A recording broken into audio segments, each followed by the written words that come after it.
Hey, friends! I'm Jesse Fisco. And I'm Ambry Fisco. As founders of several successful businesses, we've experienced absolute joy and satisfaction working together to build our empire. Our journey started off as a small business idea and has launched into a multi-million-dollar portfolio. It would have never been possible had Jesse and I not understood the key principles of making it all work together. But it has not been easy. We found ourselves in the trenches trying to balance real life with business life while maintaining our strong commitment to creating an amazing marriage. And we've emerged in a beautiful way together. This podcast was created to help you do what we've done, build an amazing marriage together while maintaining balance between life and business. So here we are. You're listening to the Matrimonial Merger, a couple's guide to balancing life and business. Let's get started. Hello, everybody. Welcome back to another week of Matrimonial Merger. Ambry and Jesse here. Excited to tackle a great topic today. So a lot of people set goals, and these goals lack clarity, resulting in frustration and lack of accomplishment. If this sounds at all familiar, listen up. This is going to be a good topic today, and I think definitely fitting for the new year that's imminent around the corner. Yeah. Absolutely. Which is crazy. Can you believe that?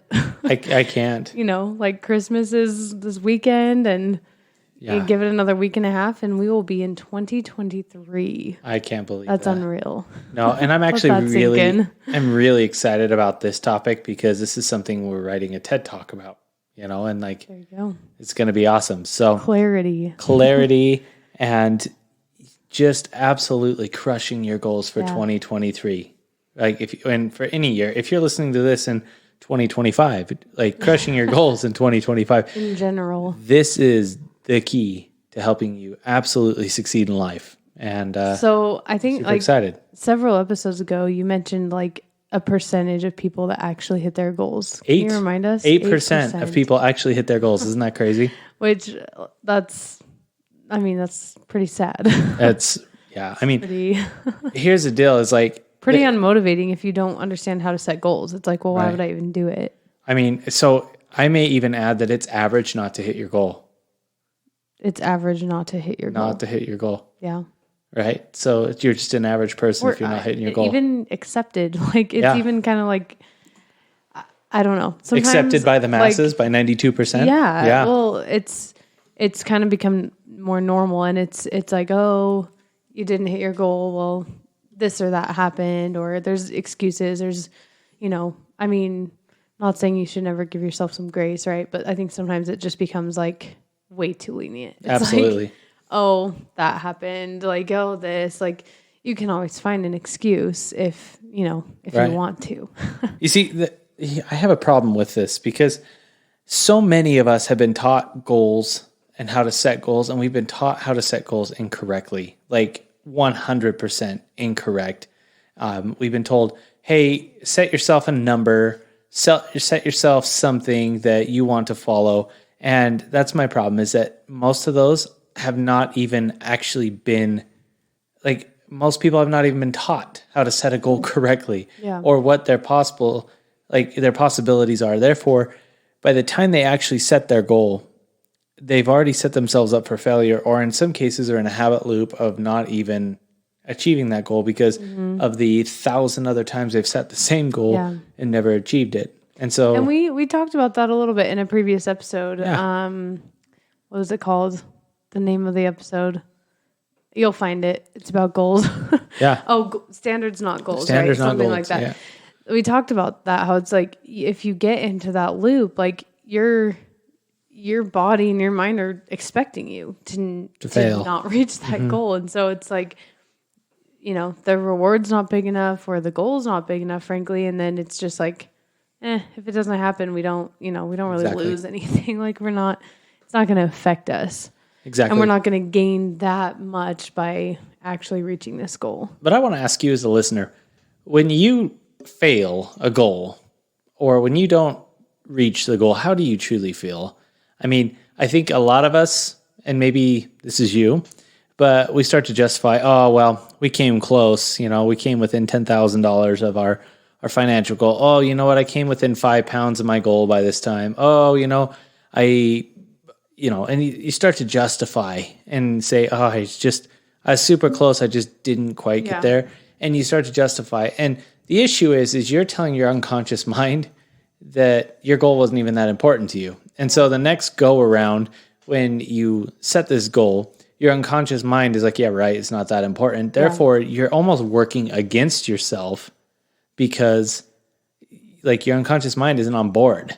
And when your unconscious mind's not on board and bringing that energy and that excitement, that motivation every single day, you're not hitting your goal because you're feeling like it's pain that's motivating you, or that you literally are just setting a worthless goal that means nothing to you anyways. Yes. And how many of you can relate to being motivated by pain? Like, I think that's a huge program that we, some have that's kind of become, again, accepted, where it's like, you become motivated once the pain is so great, or once once the obstacle is so big that it's like, okay, I have to do something now. Like, it's interesting too, because what will happen is, like, let's use pain as an example in the financial area. Okay. You make your money, right? Your pain is you have no money, you've got debt you need to pay. So what do? You start grinding and being resourceful and looking for ways to create more money. If you're an entrepreneur, maybe you're hitting more hours at work and you're really, really going for it. At the end of the day, you finally get out of the debt, or you pay off that credit card, or you hit the standard that you want. But then what happens is you let off the gas. So you never really get ahead.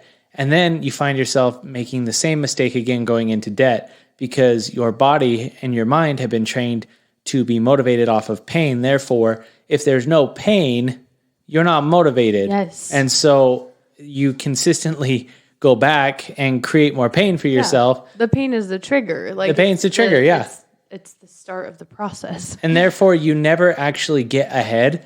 You only backtrack, get motivated because you've fallen back a little bit, get back to that standard, and then you find yourself backtracking Taste again. the success, and you're like, oh, this is so great. And then it's the same thing with weight. How many times have we heard the story, oh, I dropped 20 pounds. You see the person, they're 20 pounds heavy, like they're back where they're at, and then they're motivated to drop another 20 pounds. And it's consistently over and over and over. What they do is they feel a pain point, they go attack it, and they taste a little bit of above average in their life for a very brief moment. And that feeling is like, wow, this is awesome. But then they finally find themselves going, oh, I don't have any more pain. And so now I got to go create more pain for myself. And it's just a consistent loop of pain, pleasure, pain, pleasure. And it's a roller coaster ride. Yeah. Isn't it crazy? It is. Like, it's unreal. And that's why being motivated with pain is absolutely useless and pointless for you as a listener, because you've got to be motivated by your goal, and you've got to figure out the reward of that goal. Right. But if you're over there just going, oh, well, the reward is I don't have the credit card company calling me. Okay, well, great. Now what? Because once that's paid off, now what's the motivation behind it? Yeah. And we hear this all the time when we're working with clients. We hear, oh, I'm just not motivated. Well, why are you not motivated? Oh, because I achieved the thing I was trying to achieve. Okay, so now you're telling us there's not another thing that you could achieve? There's not another thing that could motivate you? Yeah. And it's really just kind of a psychological mess that you have to sort through and figuring out what's the next thing that motivates you every single day. Yeah. And it'd be nice. Wouldn't it be nice to know, like, the next thing in line so you don't let your foot off the gas? Absolutely. Right? I think that sounds like a good idea. I mean, that would be awesome. But the thing is most of us don't even plan a goal. Like, how many of you actually have a goal that you're dedicated to following for the next 5 years? Yeah. But and I would say you as a listener probably don't have a goal that's 5 years out that you are working towards every day, that's in the forefront of your mind. You probably have a 1-year goal that is in the middle of your mind, not even at the forefront of your mind, and you keep reminding yourself. And then what you try to do is you procrastinate all the way to the end, and then the final quarter of the game, you're trying to go pull yourself out of that funk and get yourself to hit that goal. So what? You can go and give yourself a gold star and start over the next year? Yeah. Man. Like, That sounds awful. it does. And, but that's the thing. That's what a lot of human beings do. It's like, okay, hit your goal. Well, okay, I hit my goal. And the other issue that I have with hitting a goal, and I'm just going off on a rant here. Yeah. But the other issue I have with hitting a goal is like, let's say you set your goal too short for yourself, but you hit your goal. What does that tell your motivation? Well, I don't have any more motivation because I hit my goal. So it's the last 3 months of the year, you've hit your goal. Well, now everything kind of slows down and you lose that momentum going into the following year. Why? Because you hit your goal and your goal was too small for you. And you don't have that extra layer of motivation of what the next thing is on your list of what you want to accomplish. Yeah. And because you're lost and you have no sense of direction, you kind of just coast it out. I worked in a sales job before going as an entrepreneur, and I watched this happen consistently. Oh, I hit my quota for the month. Great, it's the first 2 weeks of the month. Why don't you want to go more? Well, because I don't want to hit my quota and then have them raise my quota. Yeah, but you're preparing. I remember hearing that. You're preparing more for the year. Like, imagine being able to hit that next level. Well, I don't want them to raise my quota. Why? And the reason why they didn't want to raise their quota is because they didn't believe in themselves. They didn't have the motivation. Their motivation was literally just to skirt by and be maintaining a quota that was too small for them. Yeah. It wasn't enough. No. Not big enough to create motivation. But there was something ironic about that is they hated their job. They came every day and complained. First problem, or one of your first problems. Right. But the reason why they hated their job and they complained and how it's a dead-end job and they can't really grow, the reason why all that happened is because they weren't growing themselves. They plateaued and they felt it was dead-end, but they weren't willing to push themselves over to the next level because they were not motivated by anything more than just a number on a piece of paper. Yeah. And like, you want to talk about developing your sales team, that's it right there. Like, develop your sales team with an idea that it's not about the quota. It's not about the actual, what's the word I'm looking for? It's not about the quota or the number. What it is about the reward associated with hitting that quota or with hitting that reward. And that was the biggest thing is if you could design something that, oh, hey, if you hit $100,000 in sales this month, we're going to buy you a new watch or we're going to buy you something. It was those items, those things that motivated people to actually do more as opposed to saying, hey, hit your quota so you don't get fired. Yeah, like, that's true. There was nothing there. The pain motivation versus the pleasure motivation Right. And that's why all the sales guys complained. And that's why whenever there was a new process or a new system implemented, the sales guys would get frustrated. Yeah. And it ended up just creating a negative culture. And it wasn't to the fault of anyone up in the upper management. It was just the fact that there was not a actual, a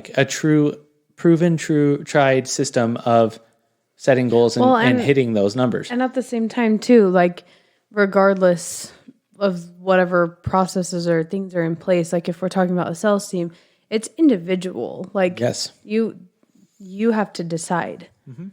You have to choose to be excellent and choose to, rise and succeed. That's not something that, regardless of the pleasurable outcome or the reward, if you haven't decided or given yourself permission or you don't believe in yourself, then, that's going to be a huge issue. That's fair. Let me ask you a question though. Are you motivated more by money or are you motivated by vacations? If I was to say, hey, here's $1,000, or I was to say, hey, here's a 3-day trip on a cruise. I would take the 3-day trip. Right. Why is that? Because for me, I'm getting memories out of that and I'm getting an experience. Okay. Whereas I'm $1,000 would be gone in 2 days. Right. So then here's my question. A few trips to Costco and that's exactly. Especially since eggs are $15 for 5 dozen, right? Yeah. But no, let's really assess this and look at it. Anyways. Let's look at it. If I'm your manager and I'm going, hey, Ambry, hit your quota and I'll give you $1,000. Great. That's not as motivating as, hey, Ambry, if you hit your quota, you're going to get a 3-day vacation. We're going to send you out. Yeah. It's going to be paid, right? And it could be the same thing. It could be a trip down the road in a nice hotel, less than $1,000, but that's more motivating to your sales rep. Let's talk about the reason behind that. It's because there's a visual there. You're giving yourself an idea of $1,000, that could be more motivating to some people, To right? some. But there's a reason because Right. they know what they're going to do with that $1,000 and it's something exciting and, wonderful for them. Right. But like, if you don't have an idea of what you're going to do with $1,000 and someone says, well, you'll have this 3-day vacation where you'll get to do this, this, and that. And, they explain what the vacation is going to be. Your unconscious mind is like gravitating going, yeah, that sounds like something That we is want. awesome. So let's Right. do that. Like, let's get this. Yeah. Whereas like $1,000, great, $1,000, but like, ultimately what are we gaining? Like, what's the reward in $1,000? Now, if you, have been looking for $1,000 extra in your pocket that you could go buy, a watch or something that you want, right? Then great. Right. Like that $1,000, all of a sudden you're like, that's exactly what I've been looking for and what I need. Yeah. Anyways, Let's talk about that, The though. reason is because you need the data behind it. You need the reason behind that reward. Right.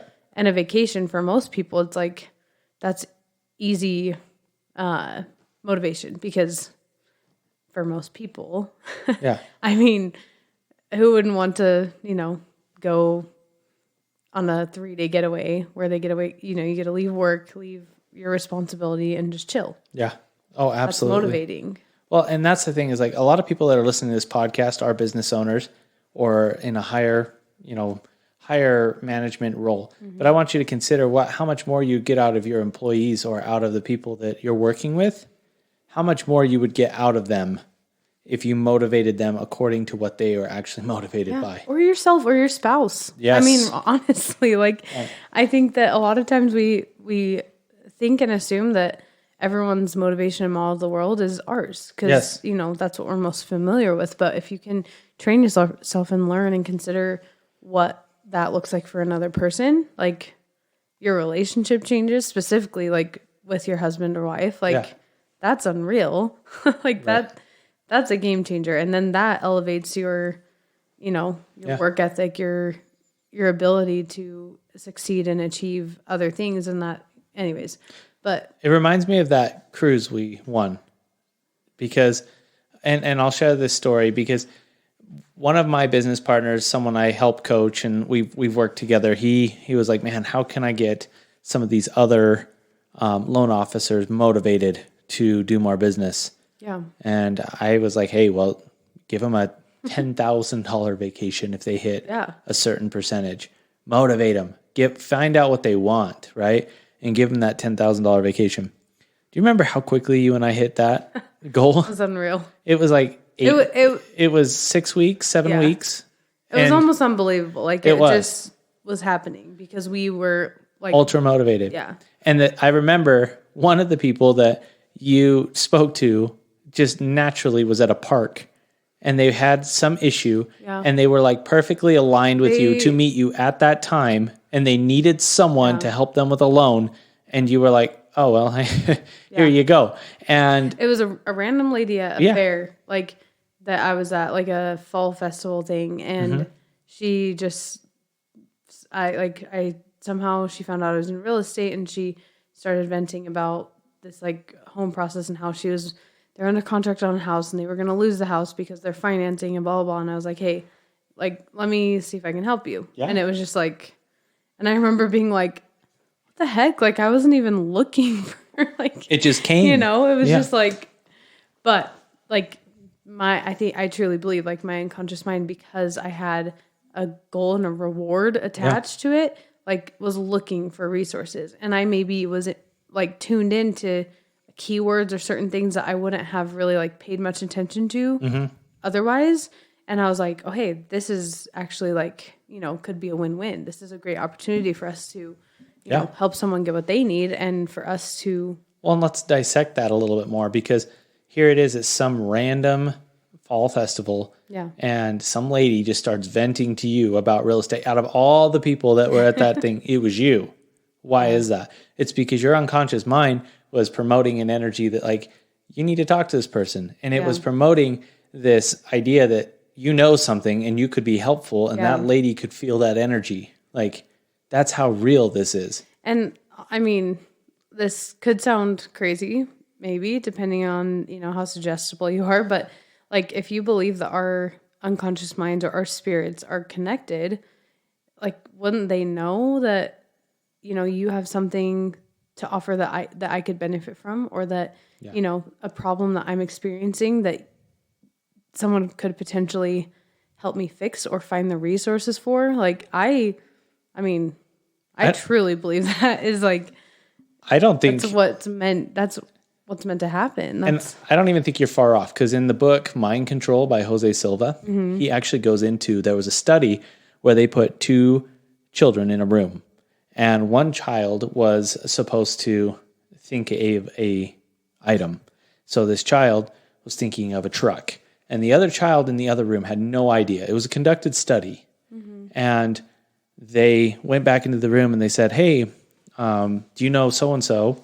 He's like, yeah. Well, what's he thinking about? And that child was 92% able to describe exactly what that other child had pictured. That's awesome. Because children are more susceptible. The unconscious mind is more open to that vulnerability and less doubt and less fear of like, That's I true. don't know what this person's thinking. They aren't literally experiencing the limiting beliefs that, right. We are. This, there's no way I'd know what that person's thinking. No.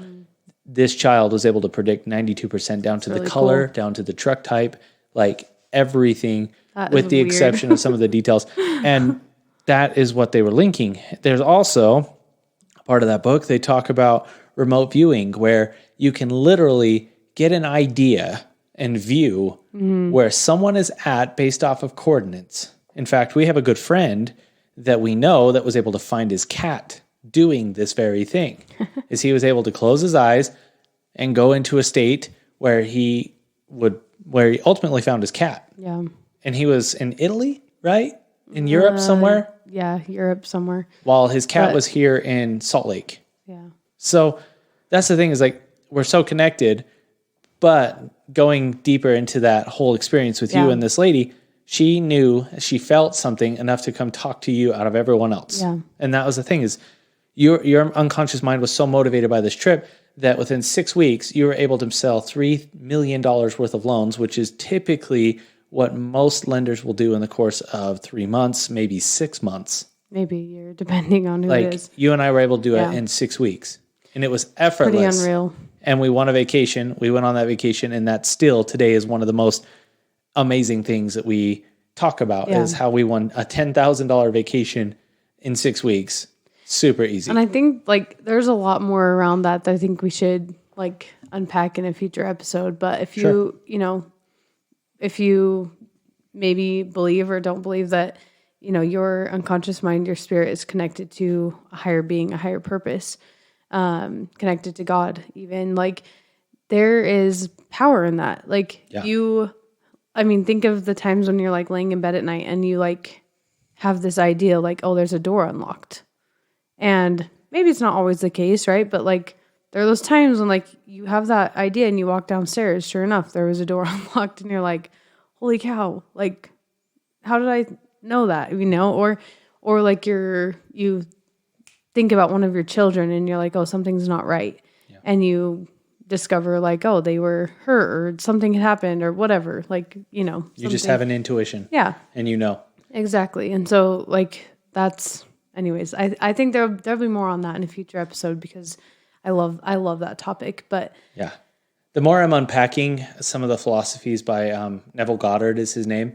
He has this philosophy, and I don't know if I've told you about this. I don't think so. But what you do is essentially for 3 days, you think about something. In his case, he says, think of a ladder. Okay, so for 3 days, you think of a ladder, and you think about it in a meditative state. Okay, like what does a ladder look like, feel like? What is it? What is this ladder? How many rungs is it? Like, is it a tall ladder? Is it a short ladder? And then the next 3 days, if I'm correct here, he says to write down sticky notes all over the house. It's like, I will not climb a ladder. I will not climb a ladder. And remind yourself, maybe even put it on your phone. Back when Neville Goddard was alive, a phone was not even an idea yet. But like put it on the screen of your phone and tell yourself all the things that you're not going to do. I'm not going to climb a ladder. And what's interesting is usually within a week, you're climbing a ladder in some way, shape, or form. Weird. And this process has been done millions of times. There are so many people out there that will say, I actually ended up climbing a ladder, and they do it unconsciously. They don't even realize until they go, holy crap, I'm actually on a ladder right now. What's funny about that is like the idea that, your unconscious mind doesn't understand the negative, right? So if you're saying, I'm not going to climb a ladder, your mind's like, I'm going to climb a ladder. Right. And so I think he did that intentionally, right, knowing that. I think you're right. But going back to goals, right? Like you've got to be positive in your goals, going towards what you want, not away from. Right. So talking about goals and like setting goals this time of year, I think that's like a buzz. Everyone's like, oh, it's, end of the year, new year. Like let's paint a picture here. Cause I think like the end of the year kind of makes me chuckle sometimes because likely like maybe this applies to you, maybe it doesn't, but it can apply to you in some way. Like the last 8 weeks have been a binger in some way for you. Like whether it probably started with Halloween or all these festivities, all these things going on. And don't get me wrong, there's nothing wrong with this. This is such a fun, wonderful, beautiful time of year. So many memories and experiences to be had. It's amazing. So don't take this like it's a horrible time of year. It's negative, but like it can cause us to be thrown out of like our routines, our, eating habits, all these things. And if we're not like in check and, staying on top of like going after what we want, it can throw off like everything in your life to the point where like, Christmas comes and goes and you're just stressed out of your mind and you're going like, enough is enough. Like I've got to get control of myself, my routine, my life, like what is happening. And all of a sudden everyone is like got this buzz of like, hey, let's set goals. It's a new year. Like let's, new year, new me, blah, blah, blah. And so you sit down and decide to, like jot down some cool ideas and you start January with like a ton of this just like temporary motivation.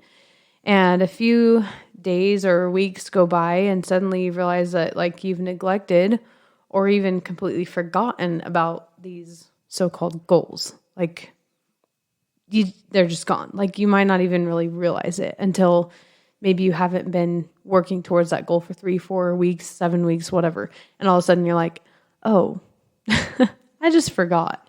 And you kind of blow it off. And maybe throughout the year you set some additional intentions or work towards things, but that cycle goes until the following December when you set goals again and this happens all over again. And you're no closer towards where you wanted to be. And perhaps even you've taken some steps backwards. So if this sounds, familiar to anybody, like what advice, Jesse, would you give? How do we like, knowing that we probably don't want that, what would we want instead? What would that look like? So, first of all, can you summarize a book you've never read? No, I can pretend, but... You can pretend. But if I told you a random book, like Power of Awareness, could you summarize what that book's all about? No. Okay.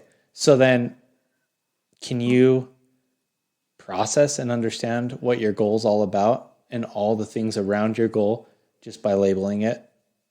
Wow. No. Okay. I like that. So... Because it really, like, if you're just writing something down, like, it's literally just a label. Yeah, that's it. That's what most people have done. The title of the book. Okay.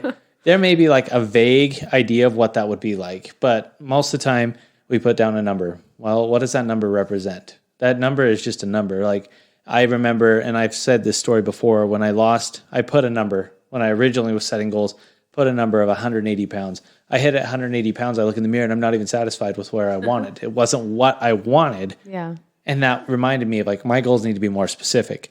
Okay. So most people just write down a number. So you need to know what it is you want. Yeah. Get past the micro idea of a number or the macro idea of a number and get into a micro state of what it is. What does it feel like? What does it sound like if it has a sound? What do you see? Like, what is the smell if there's a smell associated? Yeah. What's the taste? I love that. Know the freaking outcome that you want. Yeah. And then what I would say is close your mind, flush your brain, and imagine living the very best life in that moment as if you had already achieved it. Okay? And then pick certain things around that. What is it? What does it smell like? Once again, I mean, are you on a beach because you slammed a massive goal? Awesome. What does the beach sound like? Yeah. Are there seagulls there? Is it a high tide? Is it, Yeah. can you hear the sand on your feet? What does it feel like when that sand stuck to your feet and you got to get it off? Does it bug you? Does it make you excited? Like, what is the drink you're drinking, right? Yeah. Get as associated with that goal as possible. What's the book, right? You have to read the book. Well, and you say that, and it's like, I love that analogy you created, because a book title is often like, it's intriguing but elusive. So Yes. like, I mean, there's millions of ways that book title could go. The directions, Right. tons, right? But within that book are pages and pages and pages, likely hundreds of pages of information. Yes. And clear data and, ideas, memories leading up to, the solution or whatever it is, the end goal, right? So I love that, because whether it's like you have a goal in your relationship where you're like, I want to, communicate more effectively. I want to experience this with my spouse. I want to, and once again, like when you're writing these goals in your mind, it might be like, I want less of this in my life, or I want to not do this. I don't want to react like this. I don't this. Okay, great. That's good to recognize, but then turn that into the positive. Like we talked about last week, like, okay, so what do you want instead of that? And then think about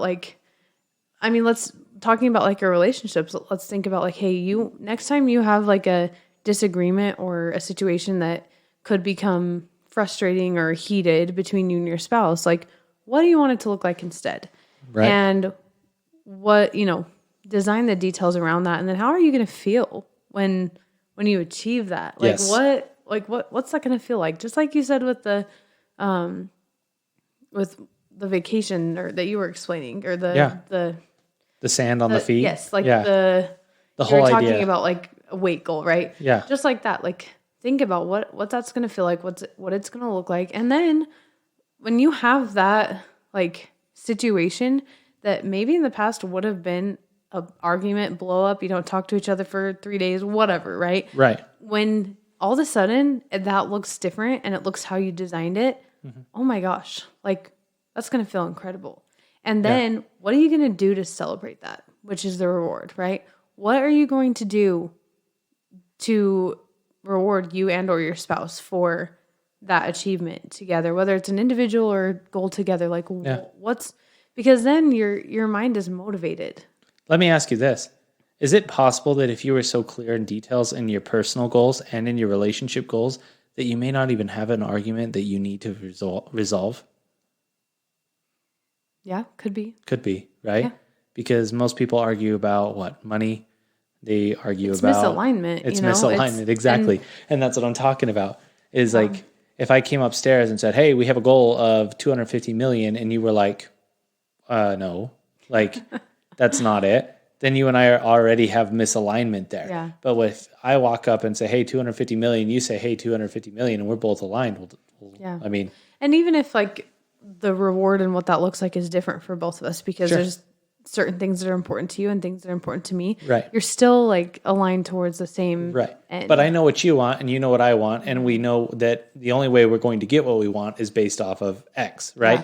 Yeah. And that's why I'm saying is like same thing with arguments. If you were both aligned with how to raise your kids, you were both aligned with how to use your money, both aligned with how to, really help your children in a religious standpoint and an education standpoint, and you were both aligned knowing what you wanted as the outcome, you would be more understanding with the individual 100%. if they decided to pull an audible in the way that they were parenting and change it up a little bit, because you know that they're aware of what your goals are, and it makes things easier. Yeah. Because you're both aware of the same outcome that you are shooting for. So no longer is it an assumptive or a presupposition of, oh, this person's trying to do something weird, like what's their angle? No, you know they're trying their best and doing something different because you know what the outcome is that you both want. One of a situation arises that like in the past could have, made you very frustrated or afraid or whatever, right? Right. Like assuming that, that's not the way you need to feel, right? Like you're able to take a step back and realign your feelings with the goal, the end result, where you're going, right? And then all of a sudden, like those feelings and the unresourceful states begin to dissipate because you've realigned your intentions and your feelings with your higher purpose and your, anyways. I feel really inspired right now to go deep on something.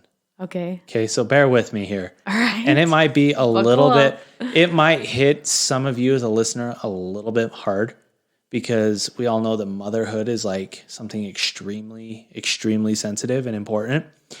And I even get like a little bit of emotional here, but I want you to think about it. If you're struggling having children, in most particular having miscarriages, what is going on in your mind every time you experience an opportunity to get pregnant? Or what is going on in your mind if you've had a miscarriage before? Can you, and I'm not saying this is right or wrong, but can you flip the switch? And instead of saying like, oh, I'm nervous, I'm pregnant again, this isn't going to work, can you look at it and envision what it will be like to have that child in your arms, to have the feelings and the opportunities to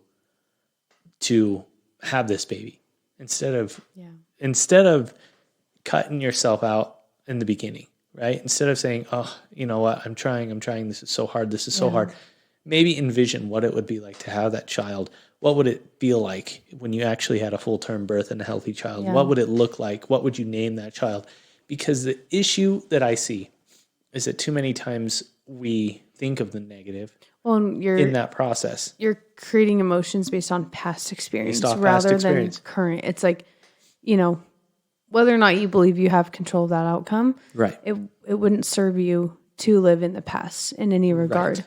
Like, and that is a very sensitive, topic. And so all the like respect and love, anyone that has experienced this, is going through this, like, please know our hearts and like our intention, because this is, a very personal thing. But the reason why though? Oh, sorry. Oh, I was just going to say, like, to your point, like if you become pregnant, right? Yeah. And you have previously miscarried, give yourself like grace and space to grieve. That's important, right? Like, but live in the moment of like, you currently have a baby growing, right? Like, and whether that, that's a baby or a goal or whatever that is, like apply this where it can apply to you, but like focus on that, because that's where you are and that's where you have like influence and power. And the science behind it is so crucial. Like I am passionate about this because when you feel and you experience in a meditative state, now, like I just want, since we're on the topic of birth, really consider this for a moment. Like if you are pregnant, what's your baby? Like, is it going to be a boy? And if it's a boy, what's his name? If it's a girl, what's her name? What does it feel like? What's how are you going to decorate the nursery? All these different things, right? For the record, we're not pregnant. No, we're not. But I don't know why. It's okay. I'm throwing a huge audible at you, and I appreciate you going along with me. Okay. Because like I just sat here, and my unconscious mind was like, you need to. There's someone out there you're connecting with right now. So I respect the heck out of it. So whoever it is, I just want you to know, like, give yourself permission. It's okay. And what I would say, more importantly, is like, give yourself the idea. Just close your eyes and think about it. Because what will happen... Thoughts are healing. Yes. And what will happen is when you think about something in a meditative state, your brain will communicate with cells in your body. Yeah. And those cells will go, I don't have the energy. And so those cells will start creating protein. Yeah. I love that. And those proteins may actually help you. Yeah. What I'll let you decide that. Yeah. But you may experience something different because you're giving yourself permission in that moment. Totally. Even though it's a weak moment, you're giving yourself permission to do something. I love that. And whatever the goal is, you have to be able to remove that fear, because Yes. even if you're like, I mean, one might say, like, if you are in that situation specifically and you might want it more than anything on this earth, like that, like, there's nothing more you want. Like, you think about having that baby all the time.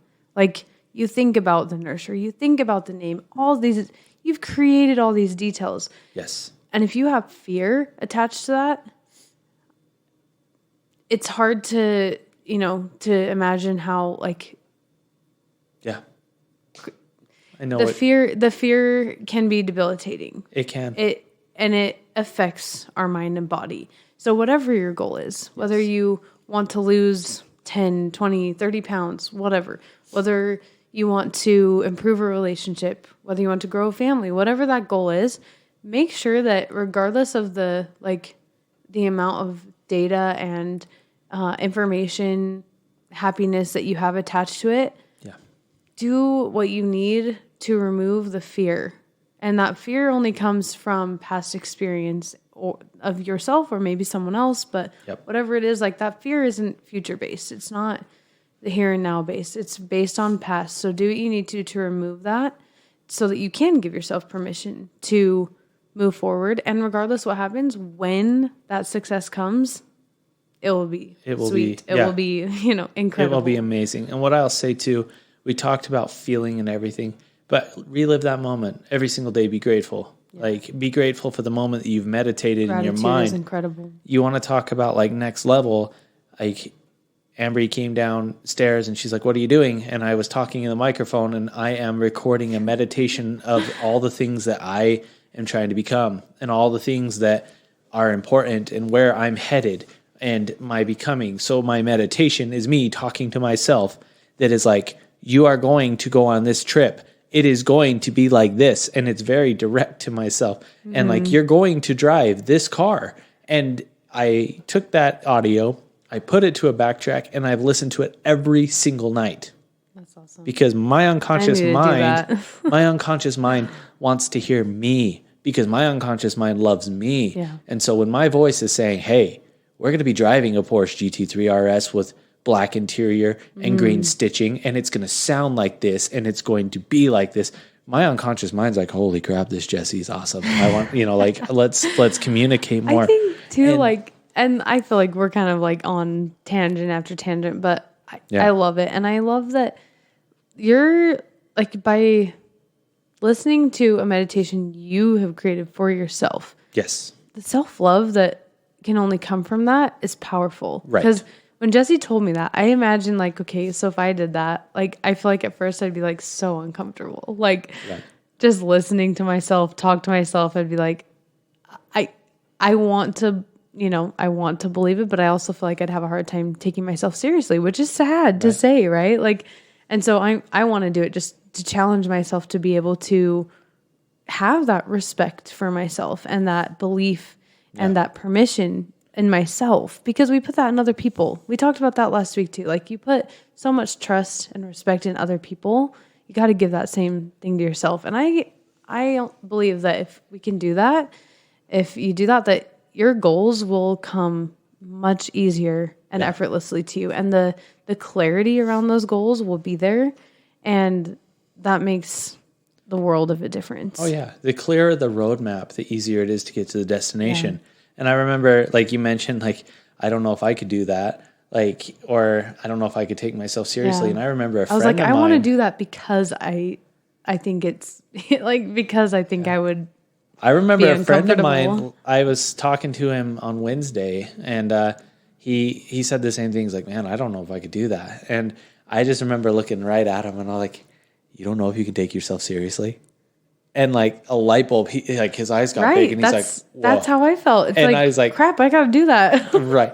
So I need to be able to take myself seriously. But that's the thing, is like, once again, there are so many different ways that we've gone through it on this show. Like, and I'll break it down once again. Number one, be so familiar with your goal. Like, write the book, right? Know the book of the label and just go deep. What does it feel like, look like, sound like, smell like, taste like, whatever it is, right? Then I would say continue to feel gratitude every single day for that. I wake up in the morning, I look at myself in the mirror and I go, man, I am so grateful for the $250 million I'm making, right? And I tell myself that every single day. And more importantly, I don't just tell myself, I try to feel, because the feeling is the energy behind ahead it. of even achieving that goal, you're giving yourself like Right. permission, but also like the idea of like Right. what that will be like. And I'll tell you, because I'm doing that, I'm meeting more people. And I'm meeting people that are very specific, people I would have never met before. I'm having conversations with them. And these people are in the same area, or I'm finding ways to network and I'm finding new opportunities or places to speak. In fact, I had one person I'm literally showing houses to, and I mentioned that I do public speaking, and she has a $30,000 paid gig in Florida in September that she wants my information and is asking me to come speak. Great. And it's because my unconscious mind is so aligned with stuff. And it's a 1 hour talk for $30,000. Think about that. What's your time worth? Yeah. You know, but that's because I'm You have to believe it though. feeling inside that gratitude of a $250 million maker. And I'm happy and I'm making decisions and I'm opening my mouth as if I'm that person every single day. I'm living it. And then finally, do the unreasonable. Think about it. Your unconscious mind has heard you from the day you're born, and all the internal thoughts it has processed and it has created, and that is who you are today. So if your unconscious mind started hearing you elevate yourself to the next level of where you want to go, don't you think your unconscious mind would take you serious? Yeah. So be creative. Create a track. Write down who it is you want to become. Communicate with yourself. Yeah. Because as you communicate with yourself, your unconscious mind will open up opportunities and things will happen. If it is what you truly want and you are aligned, don't think about the things you don't want. It's pointless because it's just taking up the energy that your body's created for you to do the things that you do want. And if that's the same amount of energy, you would want to Right. to go after what you want. Once again, going back to that miscarriage, as sensitive as I want to be here, if you continue to think about the miscarriage and all the things that you don't want the next time you get pregnant, you're not allowing yourself the opportunity to actually go through it and be a mother and be a father, whatever the case is, right? Mm-hmm. Like, you're not allowing yourself because you continue to go back and tell yourself all of the reasons why it's hard. Give yourself permission to win because you will. You will. And your body will help you. And as you know that and you learn more about that, it will open up more opportunities. Yeah. I'm very passionate about this tonight. I don't know why. I know. We're like 40, I usually 45 minutes in. I usually don't talk usually about wrapping birth. up. I'm usually make fun of you I'm usually talking the about one birth. talking about that, and you're like, meh. I know, but tonight I just, as we're talking, I just felt this. That makes me truly feel and believe that like somebody out there needed to hear that, this. and you're connecting with someone else's needs. So that's awesome, and I think it's that unconscious mind. Remember, we just talked about that. Someone listening to this show mind is connected and is going to be crying with me because they know. I don't hope so, but I hope so because someone needs to cry with you. I know someone needs to cry with me. I think like one other thing that I had on my mind before we wrap up is just that like, okay, so we've mentioned the unconscious mind several times in this episode. If you're not familiar with like what the heck we mean by that, go back to one of our previous episodes where we talk about the unconscious mind and what we mean by that, and go a little more in depth on that end. But on that note, I want to just add that like give yourself permission to go bigger. And the reason is because your unconscious mind will likely take the path of least resistance, right? Like if there's a easy way, like that's where we're going, right? Because less effort, less time, less, like that's, it makes sense. And on the same hand, like if you create a goal that's just big enough that like your unconscious mind knows like, okay, all we need to do is put in a bit more time, work harder, do more of this or that, and we'll reach that goal. Like we can do this. Then that's what will happen. You will work harder. You'll maybe exhaust yourself in the process, but sure, you might reach that goal. However, if you push that envelope and you like just bust out of it, and your goal is so maybe outrageous even that your unconscious mind is like, we can't just do this by working harder or by putting in more time or even by, like it's not going to happen. Like we now have to go out of ourselves and we have to find more resources. We have to unlock those resources and, and break out of our current barrier or whatever you want to call it. Like, so you kind of have this, like, it's almost a comfort zone thing, right? Where it's like, hey, within this zone, like, even if we have to work harder, like we can reach that goal. We'll just work a bit harder. But do you want to do that? No. No one, like usually when we're trying to make more money or reach goals, sure, there's effort involved and there's intention involved. But you don't want to have to be putting in an extra 20 to 40 hours a week for it. That's not worth it. Right. But that's what will happen if that's how big your goal is. If it's just big enough that you just need to work harder and you'll get it. Instead, like push that envelope, make the goal so huge that your unconscious mind is like, okay, now we need additional resources and they'll come. Yeah. I'll say this. If you're not laughing at yourself going, yeah, right, that's not it. Your goal's not big enough, right? Laughing at yourself, but also like knowing that like you can do it and it's possible and you deserve it. But literally like a lot of times you're just kind of like, okay. I remember talking to one of our coaches and I told him it was about a year and a half ago. He's like, how much money do you want to make? $1 million. That's it? Okay, 2.5 million. And he's like, really? And then that goal has gone from 2.5 to 10 to 25 to 50 to now $250 million. Because $250 million is when I finally looked at myself and I said, okay, that's nuts, right? Yeah. Like that. But then I realized what that would look like and feel like and smell like and all these things like is crazy. And I'll tell you, as like spoiler alert, there is a Coke Zero with lime on the day that $250 million is there. I will be sitting there drinking it, right? Got to get more specific than that because you have a Coke Zero with lime almost every day. I know, but I drink that Coke Zero with lime as a reminder every single day that I'm going to go and I'm going to hit that, and that's going to be my reward. It's an anchor. That's one of the ways I'm going to know. Anchor. But I'm living today as if I already hit it, right? And so like that's where I'm getting super motivated. But I remember when I said 250 million, I just started laughing at myself going, 250 million. And at that point I was like, okay, that's where I know that's the resistant level, right? And that's where you got to go. You got to go crazy.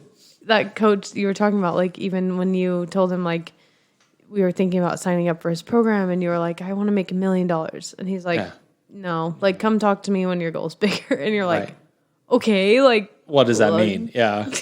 I remember that. Sure, I'll make 2 million. Like, what do I need the goal to be? I never wanted to punch someone harder. Like, I was like, what do you mean? That's a lot of money. And like, come to find out, like, my mind was so small and limited as to what could deserve happen. Or that you could do. When you think about it, there are people making $20 million a year per month, even. Right. And like, if you break it down, like 20 million a year is almost $2 million a month, which means that is $500,000 a week. And if you break that down even further, what is that like? Gosh dang. I mean, it's almost $10,000 a day, $7,500 a day. Yeah.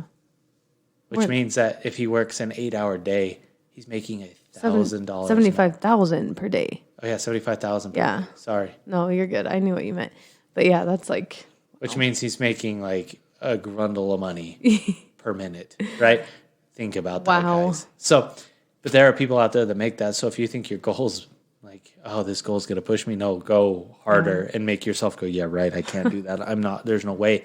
And that's where you start. Yeah. And so, anyways, we could go on more and more tangents. I think that it's best to let's leave some fun for next week. I know this one's great. Next week we're gonna close out the year and keep moving forward. That's right. Listen to this episode multiple times and really grasp what we're telling you and write down your goals, write down the things you truly want and go specific. The more details, the more likely you are to know the book and to actually achieve the goal. Yeah. I like that you said listen to it a few times. I don't know why that spoke to me because like this last week I have a fitness coach and like the video she sent me, like was really like it.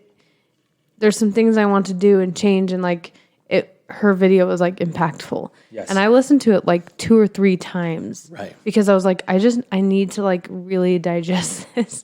And so if this speaks to you, like, please feel free to do that. And like when I listened to her video, like second and third time, I heard different things. I felt different things, like it, so, Yes. Yeah. So, and hey, maybe you go record a video of yourself or an audio of yourself, giving yourself permission and outlining some of those, like, reach out. Jesse will let you know how you do it. How he did that, because it's pretty legit. It's awesome. It's anyways. amazing. It's specifically tailored for me. Yeah. And it's like, that's what makes it even better. What better? Yeah, that's fantastic. So you deserve that. Thank you so much for listening. If we struck an emotional anchor with you today, if you find yourself crying like me, we'd love to hear your feedback, an honest review, and tell us what, share this with your friends and tell us what you think, how we can improve. What other things you want to hear about? We do rely on our unconscious mind to go through these episodes and to really, throw audibles from time to time. So, this episode obviously being a little bit longer, but there are some things that need to be said here. Yeah. And I hope that wherever you're at, in your car, at home, at work, whatever you're doing, I hope that you know that like these are tailored and specifically made for you as a listener. So send us some feedback. We'd love to hear it so we can continue to put more episodes out there for you. Thanks for listening.